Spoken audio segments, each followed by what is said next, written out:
Hey there, and welcome to 7-Minute Books. I'm Sam.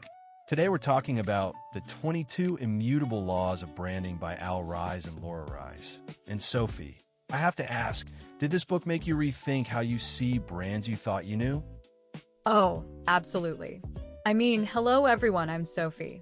This book is like a permission slip to stop trying to be everything to everyone. It's actually a relief to read because it says the strongest brands are the ones that narrow their focus, not widen it. Right. And they start with the law of expansion, which is basically the opposite of what most companies do. The more you stretch a brand, the weaker it gets. They say the power of a brand is inversely proportional to its scope. Exactly.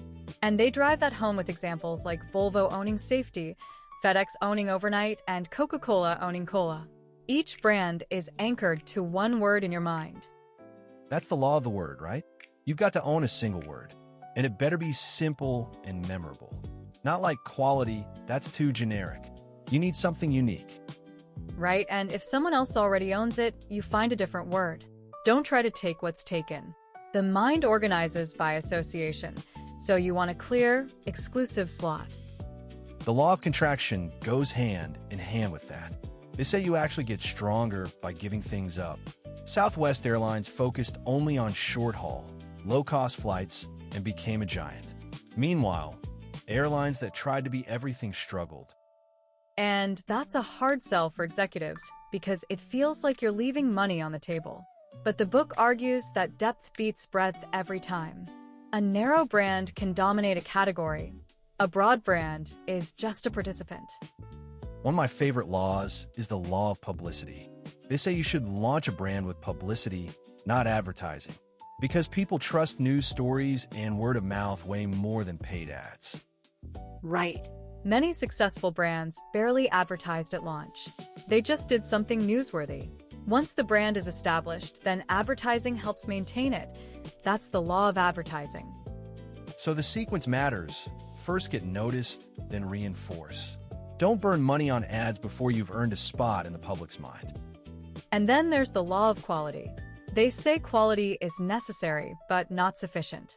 You can have a great product, but without a clear brand identity, nobody will notice it. Yeah, they compare it to a beautiful painting in a dark room. Quality gets you a seat at the table, but branding is what makes people care. The law of the category is interesting too. If you're the leader, you should promote the whole category, not just your brand. Coca-Cola benefits when more people drink cola. That's counterintuitive, but it makes sense. Grow the pie, and the leader gets the biggest slice. And if you're creating a new category, your job is to make that category credible. The law of the name is so practical. They say your brand name is your most important asset. It should be short, simple, and suggestive. Avoid acronyms and generic names. And they warn against changing your name. Once you have a good one, stick with it. People build a mental hook around that name. Then there's the law of extensions, which is basically don't stretch your brand into unrelated categories. It almost always dilutes the brand.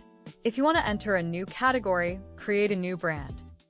They're pretty adamant about that. And they back it up with examples of companies that weaken themselves by putting their name on random products.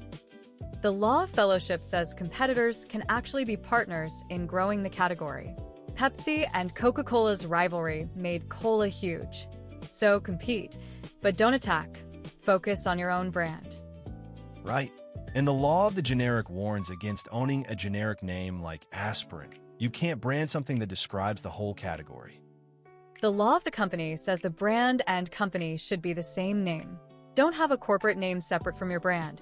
It just confuses people. And they're against sub-brands too, the law of sub-brands. Having a brand within a brand dilutes both. Just keep it simple. The law of siblings is about having multiple brands in the same company. They should be siblings, not parent and child. Each needs its own identity. There's a whole section on visual identity too. The law of shape says your logo should be simple and timeless.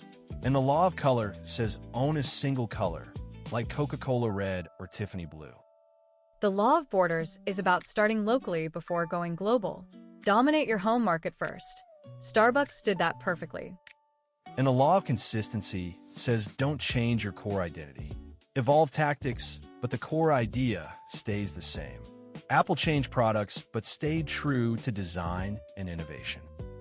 The law of change is the counterbalance. You have to adapt to the market, but without losing your identity. It's a tightrope. Then the law of mortality reminds us that brands don't last forever. Know when to let go and create new ones instead of trying to revive a dead brand. And finally, the law of singularity. The most powerful brands stand for one thing, and one thing only. Google owns search. That's it. So the big takeaway for me is that branding isn't about adding more. It's about subtracting until only the essential remains. Own one word, defend it, and don't get distracted. And honestly, if you want to go deeper on these ideas, the full library is on the 7-Minute Books app. Over 6,000 fiction and nonfiction titles you can read or listen to in any language, starting at $2.99 a month, $9.99 a year, or $19.99 for lifetime access. That's a solid deal. And this book is a perfect example of why those short summaries work so well. The core ideas are punchy and memorable. Exactly. The book's whole point is that strength comes from focus, not expansion. It's a timeless lesson. We'll see you in the next one.